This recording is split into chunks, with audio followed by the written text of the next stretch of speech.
Hello दोस्तों, welcome to back Indian job entry. जो class है वो कैलेंडर की एक क्लास पहले हो चुकी है, ये क्लास नंबर 2 है। ये हमारा कैलेंडर चल रहा था। हमने पिछली क्लास में आपको कैलेंडर के बारे में कुछ बेसिक कॉन्सेप्ट बताए थे और कैलेंडर की खोज किसके द्वारा हुई थी वो भी हमने उस वीडियो के माध्यम से सब कुछ कवर कर लिया है। तो चलिए दोस्तों, आज टॉपिक की तरफ चलते हैं। अपना टॉपिक क्या था दोस्तों? कुछ टॉपिक चालू करने से पहले मैं आपको दोबारा से पुनः रिवीजन करा देता हूँ ताकि आपको दोबारा से आपको याद आ जाए। दोस्तों, कैलेंडर में जो चीज होती है, एक तो साधारण वर्ष होता है, एक लीप ईयर होता है। लीप ईयर कौन सा होता है? लीप ईयर होता है 366 दिन होते हैं, जिसमें कितने होते हैं? 366 दिन। और साधारण वर्ष में 365 दिन होते हैं। कितने होते हैं? 365 दिन होती है। दोस्तों, यहाँ पे क्या आ गया? फरवरी जो अगर साधारण वर्ष की होगी तो फरवरी उसमें क्या आएगी? 28 की आएगी। और एक और डे आएगा, यानी विषम दिन कौन सा आएगा? एक दिन। यानी कब? यानी साधारण जो वर्ष होती है हमारी, उसमें एक विषम दिन बचता है। ठीक है। अगर बात करते हैं लीप ईयर की, दोस्तों अगर लीप ईयर की बात करेंगे तो लीप ईयर में टोटल दिन कितने हैं? 366 दिन होते हैं। ठीक है। उसके अगर फरवरी की बात करें तो फरवरी होती है 29 की।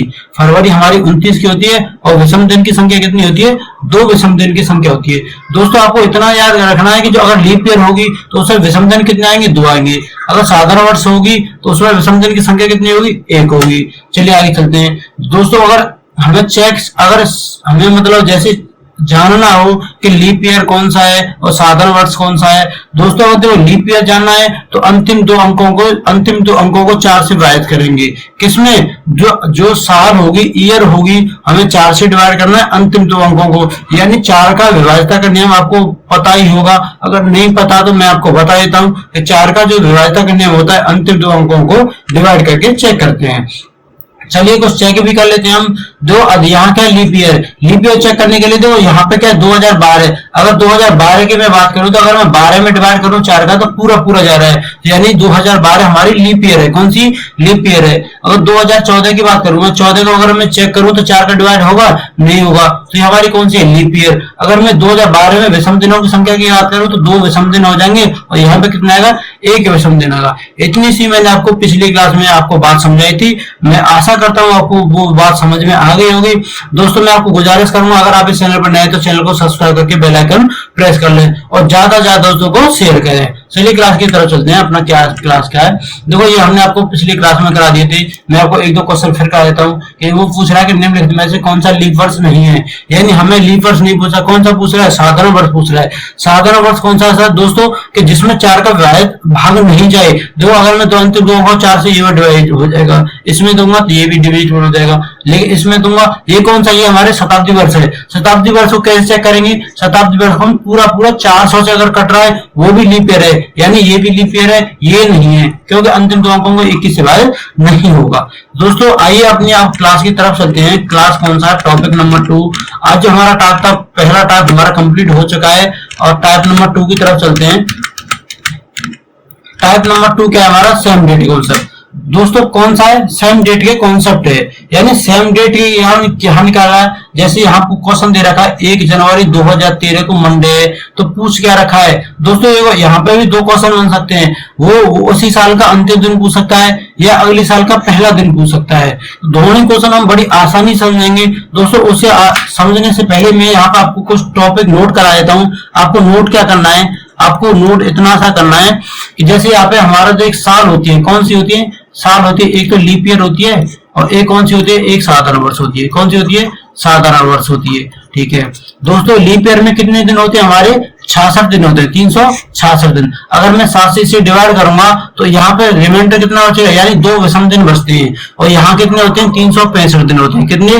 365 दिन। अगर 7 से यहाँ डिवाइड करूंगा तो 1 विषम दिन की संख्या बचेगी। यानी दोस्तों आपको इतना सा कंफर्म करना है, अगर साधारण वर्ष से अगर हम आगे जा रहे हैं तो +1 करना है, लीप ईयर की तरफ जा रहे हैं तो 1 करना है, और लीप ईयर से हम साधारण में जा रहे हैं तो प्लस कितना करना है? 2 प्लस करने हैं। कितने करने हैं? 2 प्लस करने हैं। बस इतना सा कॉन्सेप्ट है और बहुत ही आसान कॉन्सेप्ट है। चलिए आगे चलते हैं, एग्जाम्पल ले लेते हैं। एग्जाम्पल कौन सा है? देखो पहला क्या है कि 1 जनवरी 2013 को मंडे है। तो दोस्तों सबसे पहले हमें ये चेक करना पड़ेगा जो 2013 है कि साधारण वर्ष है या लीप ईयर है। चलिए लीप चेक करते हैं। जो 2013 है अगर मैं 4 से डिवाइड करूंगा तो कौन सा आएगा? 4 से डिवाइड नहीं होगा, यानी ये हमारा कौन सा है? साधारण वर्ष है। चलिए अब पूछ क्या रखा है कि 1 दिसंबर 2013 को क्या होगा। दोस्तों अगर यहाँ पे देखो, यहाँ पे क्वेश्चन अगर मैं 2013 से अगर 14 में जाऊंगा तो मंडे या ट्यूसडे आ जाएगा। क्यों? क्योंकि हम अभी मैंने आपको अभी ये बताया था कि 365 दिन साधारण वर्ष में होते हैं, यानी 2013 हमारा साधारण वर्ष है, ठीक है। तो प्लस 1 करूंगा तो मंडे, यहाँ क्या है मंडे, तो यहाँ क्या आएगा ट्यूसडे आ जाएगा। लेकिन अगर बात करूं 2013 से 2013 में जाना है लेकिन अंतिम दिन होगा, तो दोस्तों जो साधारण वर्ष होती है उसका पहला और आखिरी दिन सेम होता है। यहाँ पे आप नोट कर लीजिए कि अगर कोई साधारण वर्ष है, क्या साधारण वर्ष होगी, साधारण वर्ष होगी तो उसका पहला, दोस्तों उसका पहला और अंतिम दिन सेम होगा। क्या होगा? पहला और अंतिम दिन सेम होगा दोस्तों, बस इतना सा समान होगा। अगर दोस्तों आपकी साधारण वर्ष है कोई, तो उसका पहला दिन अगर मंगल है तो 31 दिसंबर उसका भी मंगलवार आएगा, ठीक है। ये तो बात हुई साधारण वर्ष की। लीप ईयर की बात करें तो दोस्तों आपको लीप ईयर में इतना सा करना है। दोस्तों अगर लीप ईयर की बात करें तो उसका पहला दिन अगर मंगलवार है तो आगे भी क्या आएगा, बुधवार आएगा। पहला और आखिरी दिन सेम नहीं होता, किसमें? लीप ईयर में। लीप ईयर में हम 1 प्लस जोड़ देते हैं। 1 प्लस क्यों जोड़ते हैं दोस्तों? यहाँ फरवरी कितनी की आती है, यहाँ फरवरी की आती है 29 की, यहाँ आती है 28 की। जो 29 यहाँ इसमें यानी रिमाइंडर 1 फरवरी वाला, तो रिमाइंडर यहाँ 2 बचेगा, यहाँ रिमाइंडर कितना बचेगा, 1 रिमाइंडर बचेगा। तो दोस्तों अगर दूसरी साल में जाएंगे तो प्लस 2 करेंगे, लेकिन लीप ईयर का पहला और आखिरी दिन में केवल 1 का डिफरेंट होता है, यानी 1 का अंतर होता है। चलिए आगे चलते हैं। क्वेश्चन नंबर 1 जनवरी 2014 को क्या है, यहाँ पे मंगलवार है। तो अगर यहाँ पे पूछे तो 31 दिसंबर 2014 को क्या आएगा। दोस्तों यहाँ क्वेश्चन क्या है कि 1 जनवरी 2014 को क्या है, मंगलवार है। क्या है यहाँ पे, मंगलवार है। तो जो 2014 कौन सी हमारी साधारण वर्ष है, तो मैंने आपको अभी बताया कि साधारण वर्ष होती है उसका पहला और आखिरी दिन सेम होता है, यानी यहाँ पे भी मंगलवार है तो यहाँ पे भी हमारा मंगलवार आएगा, ठीक है। बात करते हैं आगे, यानी 1 जनवरी 2015 को क्या है, यहाँ पे वेडनेसडे है। तो 31 दिसंबर 2015 को क्या आएगा। तो दोस्तों सबसे पहले हमें क्या चेक करना है, तो मैंने आपको हर बार बताऊंगा मैं आपको, और तब तक मैं बताने की कोशिश करूंगा जब तक आपकी समझ में ना आए। तो दोस्तों इस वीडियो को प्रॉपर देखें और ज्यादा से ज्यादा दोस्तों को शेयर करना ना भूलें। चलिए बात करते हैं 2015 अगर मैं 4 से डिवाइड करूंगा तो पूरा 4 से डिवाइड नहीं होगा। तो ये कौन सा साल है हमारा साधारण है। तो साधारण वर्ष का जो यहाँ हुआ वही अंतिम दिन होता है, यहाँ भी वेडनेसडे होगा। चलिए बात करते हैं आगे। जैसे 1 जनवरी 2016 को क्या है, थर्सडे है। तो दोस्तों सबसे पहले हमें जो 2016 चेक करनी है, यानी अगर मैं 4 से डिवाइड इसमें करूंगा तो पूरा डिवाइड हो जाएगा। तो यानी पहला और अंतिम दिन में 1 दिन का अंतर होता है, यानी यहाँ क्या है थर्सडे। तो यहाँ क्या आएगा, यहाँ क्या आएगा, यहाँ आएगा फ्राइडे आएगा। क्या आएगा, अगर यहाँ पे थर्सडे है तो यहाँ फ्राइडे आएगा दोस्तों। बस क्यों, क्योंकि इसमें ये साल है वो हमारी लीप ईयर है। लीप ईयर में हमारा जो पहला और अंतिम दिन में 1 दिन का अंतर होता है। दोस्तों आगे बात करते हैं। जैसे यहाँ पे 1 जनवरी 2017 को क्या है, फ्राइडे है, यानी शुक्रवार है। तो दोस्तों सबसे पहले हमें एक ही चेक करना है। मैं आपको बार बार बताने की कोशिश करूंगा और तब तक मैं बताता रहूंगा जब तक आपकी समझ में ना आए। 1 बार 10 बार 1000 बार मैं आपको तब तक बताऊंगा जब तक समझ में ना आए। फायदा ही क्या फिर मेरा पढ़ाने का दोस्तों, तब तक मैं बताऊंगा जब तक आपकी समझ में नहीं आए। तो दोस्तों 2017 को फिर से चेक करूंगा 4 से डिवाइड करके, यानी 4 का डिवाइड नहीं होगा, तो यानी यहाँ पे भी फिर फ्राइडे आएगा। क्या आएगा, फ्राइडे हमारा आंसर आएगा। चलिए आगे चलते हैं। यहाँ पे भी सेम डेट है दोस्तों। यहाँ क्या था, यहाँ पे आपने एक कॉमन चीज देखी, यानी मैं 1 जनवरी से स्टार्ट कर रहा हूँ, यहाँ 31 दिसंबर को खत्म कर रहा हूँ। 1 जनवरी से 31 दिसंबर से, यानी दोस्तों मैं आपको एक पार्ट मतलब सेम करके चल रहा हूँ। दोस्तों मैं आपको जो पार्ट कौन से होते हैं, जैसे यहाँ पे एक दिनांक दे रखा है, यहाँ क्या है मंथ कोड दे रखा है, यहाँ कौन सा साल दे रखा है, यानी मैंने अभी कौन सा, यानी मैंने अभी यहाँ पे सिर्फ यहाँ पे तारीख बदली है। क्या तारीख बदली है और महीना बदला है, लेकिन साल अलग है। दोस्तों मैं आपको ऐसे क्वेश्चन कराऊंगा जो एग्जाम में आते हैं, तारीख अलग, महीना अलग और साल अलग, लेकिन उस तक पहुंचने से पहले जैसे बोलते हैं ना पहाड़ पे चढ़ने के लिए, तो पहाड़ी की चोटियों से जो नीचे छोटी छोटी वहां से हमें चढ़ना, ऊपर तक चढ़ना पड़ता है। तो मैं ऐसे ही आपको नीचे से बेसिक आपको बेस बना के चलूंगा, और ताकि आपको एग्जाम में कोई भी प्रॉब्लम नहीं आए। चलिए देखो यहाँ पे क्या है, देखो 23 मार्च 1931, 23 मार्च 1932। दोस्तों सबसे पहले मैंने अभी आपको बताया है कि 1931 यानी कौन सा साल है हमारा, 23 मार्च 1900, यानी हमारा कौन सा ये साधारण वर्ष है। मुझे जाना कहाँ है, लीप ईयर में। तो दोस्तों सबसे पहले मुझे ये चेक करना पड़ेगा जो लीप ईयर 1932 में मैं जा रहा हूँ, इसमें फरवरी इंक्लूड हो रही है या नहीं, या फरवरी शामिल है या नहीं, इतना सा मुझे चेक करना, उसके बाद और कुछ चेक नहीं करना। ठीक है, यहाँ क्या है कि 29 फरवरी क्या है, मंडे है। तो इसमें अगर इसमें मैं दो जोड़, यानी मुझे यहाँ पे आपको दो जोड़ना पड़ेगा, एक दो जोड़ना पड़ेगा। यहाँ क्या आएगा, मंडे, यानी कि यहाँ क्या आएगा, यहाँ क्या आएगा, थर्सडे आ जाएगा। क्या आ जाएगा, थर्सडे हमारा राइट आंसर हो जाएगा। चलिए क्वेश्चन की बात करते हैं आगे दोस्तों, कि यहाँ क्या है, यहाँ 7 अक्टूबर 2012 को मंडे है। दोस्तों 7 अक्टूबर 2012 ये हमारी लीप ईयर है, लेकिन लीप ईयर तो है दोस्तों, में आपको ये भी याद रखना है कि लीप ईयर कहां से कहां तक जा रहा है। यानी जो फरवरी है, इसकी फरवरी क्या है, यहाँ पर फरवरी 29 की पड़ी, लेकिन वो हमारी निकल चुकी है, तो हमें इसमें दो ऐड नहीं करना, सिर्फ एक और ऐड करना, यानी मंडे। तो यहाँ क्या आ जाएगा, ट्यूसडे आ जाएगा। क्या आ जाएगा, यहाँ पे ट्यूसडे आ जाएगा। ठीक है ना, ठीक है। चलिए दोस्तों बात करते हैं कि 5 जुलाई 2008 को क्या है, फ्राइडे है। क्या है दोस्तों, फ्राइडे है, लेकिन पूछा क्या है कि 5 जुलाई 2008 को। दोस्तों सेम क्वेश्चन आ गया, टाइपिंग मिस्टेक हुई, कोई दिक्कत नहीं। हमारा यहाँ पे आगे हम आपको बहुत सारे एग्जाम्पल कराएंगे, एग्जाम इतने कराएंगे आपके माइंड में कॉन्सेप्ट दौड़ेगा। चलिए दोस्तों क्वेश्चन की तरफ चलते हैं। हमारा जो कॉन्सेप्ट था मैंने आपको समझाने की कोशिश की, और क्वेश्चन के माध्यम से मैं समझाने की कोशिश करूंगा। चलिए यहाँ पे क्या है कि अगर 1 जनवरी 1972 को अगर मंगलवार है, तो 1 जनवरी 1973 को कौन सा दिन होगा। दोस्तों मैंने अभी आपको बताया, यहाँ पे क्वेश्चन क्या है कि यहाँ पे क्वेश्चन है कि 1 जनवरी 1972 को क्या है, यहाँ पे मंगलवार है। क्या है, मंगलवार। ठीक है, आगे क्या पूछा है कि 1 जनवरी, पूछा क्या है 1 जनवरी 1973 को कौन सा दिन आएगा। तो दोस्तों मैंने अभी आपको बताया है, देखो 72 से 73 में जा रहा है, यानी एक साल जोड़ रहा है। तो सबसे पहले मुझे क्या करना पड़ेगा, तो 1972 है, तो 72 में अगर मैं 4 से डिवाइड करूंगा तो पूरा पूरा चला जाएगा, यानी ये हमारी कौन सी लीप ईयर है। यानी लीप ईयर का पहला दिन और आखिरी दिन सेम होता है, यानी यहाँ पे मंगलवार है तो लास्ट में दिन कौन सा आएगा, बुधवार आएगा। यानी क्या बोल रहा है कि 1 जनवरी क्या है, यहाँ पे 1 जनवरी यानी 31 जनवरी 1972 को क्या आएगा, यहाँ पे बुधवार आएगा। क्या आएगा, बुधवार आएगा।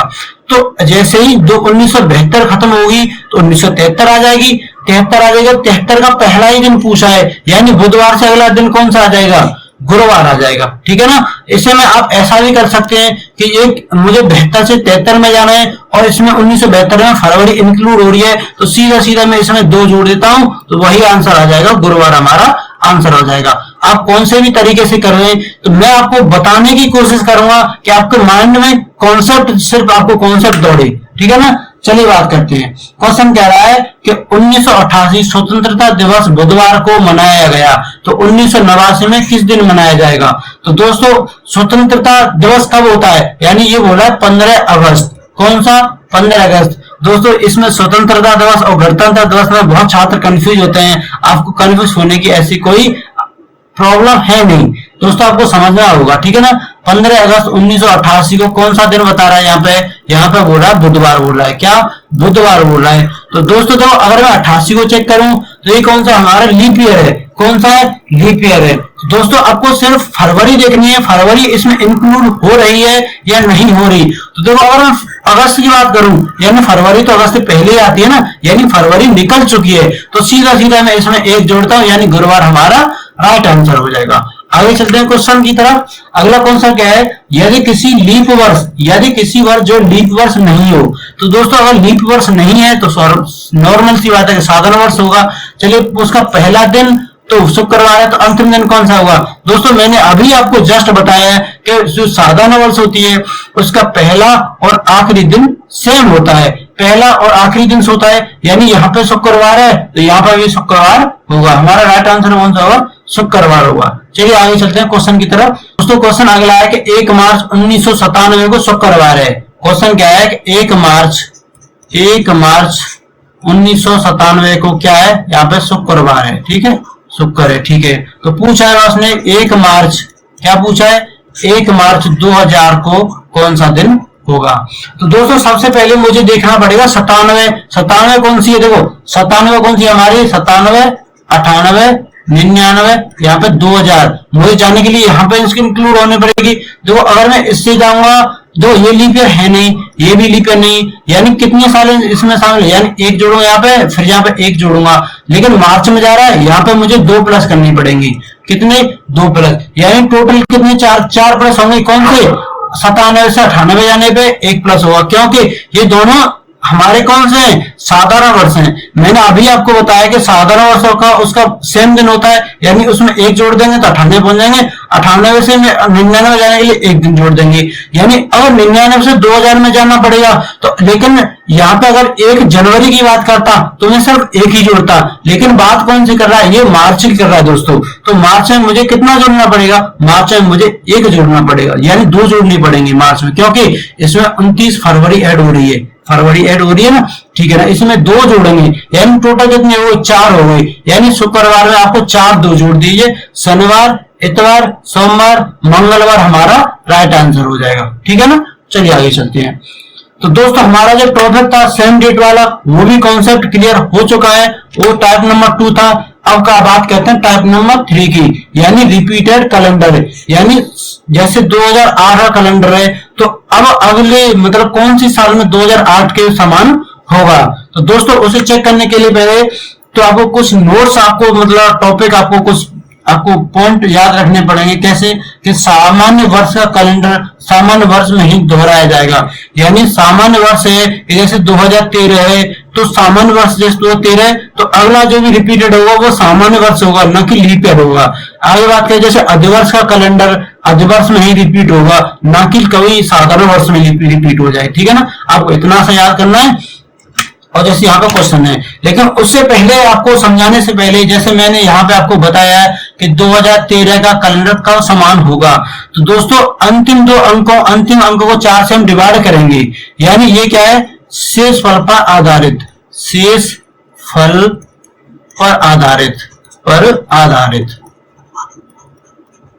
दोस्तों यहाँ पे शेष फल आधारित, जैसे क्या है कि 13 यानी रिमाइंडर, देखो अगर मैं रिमाइंडर 1 बच रहा है, यानी रिमाइंडर 1 बच रहा है तो कौन सा 6 साल बाद रिपीट होगा, रिमाइंडर 2 बच रहा है तो 11 साल बाद रिपीट होगा, रिमाइंडर 3 बच रहा है तो 11 साल बाद रिपीट होगा, रिमाइंडर अगर 0 बच रहा है तो 28 साल रिपीट होगा। बस आपको इतना सा देखना है और बाद वही कुछ नहीं करना कि रिमाइंडर 1 कब बचेगा दोस्तों, जैसे अगर मैं 2013 में 4 का भाग दूं, कैसा 4 का डिवाइड करूं तो 4 की 12 हो जाएंगे, कितना, जब 13 में से 12 जाएंगे, यानी ये शेषफल 1 बच रहा है, कितना शेषफल 1 बच रहा है। जब शेष 1 बचे तो उसमें सिर्फ आपको 6 जोड़ना है, शेषफल 2 बचे तो आपको 11 जोड़ना है, शेष 3 बचे तो आपको 11 जोड़ना है, लेकिन शेषफल 0 बचे, कैसे कि अगर 2008 के चेक करूं मैं 8 का, अगर मैं 4 में 8 में 4 का डिवाइड पूरा हो जाएगा, कितनी बार जाएगा, 2 बार, कितनी आ जाएगा 4 8 में 60 जाएंगे, यानी 0, यानी 0 बचे तो सिर्फ आपको 28 ऐड करना है और कुछ नहीं करना।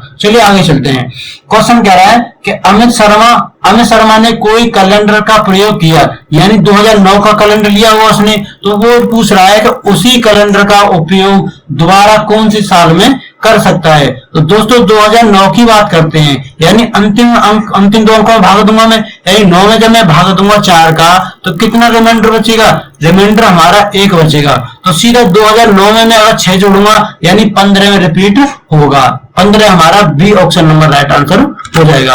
आगे चलते हैं कि 2010 के बाद ऐसा कौन सा वर्ष है जिसमें कैलेंडर 2010 के समान होगा। दोस्तों आपको कुछ नहीं करना, आपको पेन भी नहीं उठाना, सिर्फ आपको माइंड में करना है कि अंतिम 2 अंकों में 4 से भाग, अगर रिमाइंडर 1 बचा है तो 6 जोड़ना है, रिमाइंडर 2 बचा है तो 11 जोड़ना है, रिमाइंडर 3 बच रहा है तो आपको 11 जोड़ना है, रिमाइंडर 0 बच रहा है तो 28 ऐड करना है। आपको सिर्फ छोटी सी बात, इतनी सी बात समझनी है, उसके बाद आपको अपने दिमाग में कुछ नहीं जाना, छोटा सा दिमाग है, इसमें क्या क्या लोड करोगे, आपको सिर्फ और समझना है दोस्तों, कुछ याद नहीं करना।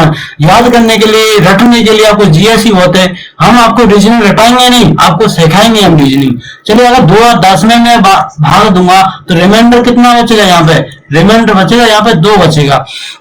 मैंने आपको अभी बताया अगर रिमाइंडर 2 बच रहा है तो इसमें 2010 में मैं आपको कितना जोड़ूं, 2010 में मुझे 11 ऐड करना पड़ेगा, 2021 हमारा राइट आंसर हो गया, क्वेश्चन नंबर डी हमारा राइट आंसर हो जाएगा। चलिए बात करते हैं 1980। देखो 80 में अगर मैं 4 का डिवाइड करूंगा, यानी 4 का डिवाइड करूंगा पूरा पूरा कितनी बार जाएगा, 20 बार जाएगा, और रिमाइंडर कितना बचेगा, 0 बचेगा। मैंने अभी आपको बताया कि 0 बच रहा है तो 28 ऐड करेंगे, यानी जब 1980 में मैं 28 ऐड करूंगा तो कौन सा हो जाएगा, 2008 हमारा राइट आंसर हो जाएगा। ठीक है, क्वेश्चन की तरफ चलते हैं। तो आज का जो टॉपिक था वो हमारा, देखो सेम डेट के हमने बात करी और रिपीटेड कैलेंडर की भी मैंने बात की, यानी टाइप नंबर 3 कंप्लीट हमारे हो चुके हैं। तो अगला जो टॉप टाइप होगा वो बहुत ही शानदार होगा, वो अगली वीडियो में, नेक्स्ट वीडियो में हम आपको कैलेंडर का टॉपिक खत्म कर देंगे। और जहां से भी आपको कैलेंडर के क्वेश्चन मिले, आप कहीं से भी क्वेश्चन सॉल्व कीजिए, आपको कोई भी प्रॉब्लम नहीं आएगी, ये मैं आपको विश्वास दिलाता हूं। दोस्तों अगर आप इस चैनल पर नए तो चैनल को सब्सक्राइब कर लें और बेल आइकन को प्रेस कर लें। आज की क्लास हम यहीं समाप्त करते हैं। जय हिंद, जय भारत।